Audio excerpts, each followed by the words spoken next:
নিশ্চয়ই আমাদের এখন যেহেতু মাননীয় জেলা প্রশাসক মহোদয় এখানে উপস্থিত আছেন, উনি আমাদের যে মাহমুদ ইসলাম ভাই এবং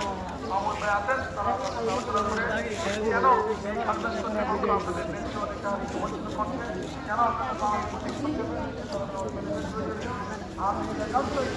আইনগত কোনো সমস্যা সৃষ্টি হয় আমরা পক্ষ থেকে আইন সবসময় অন্যায়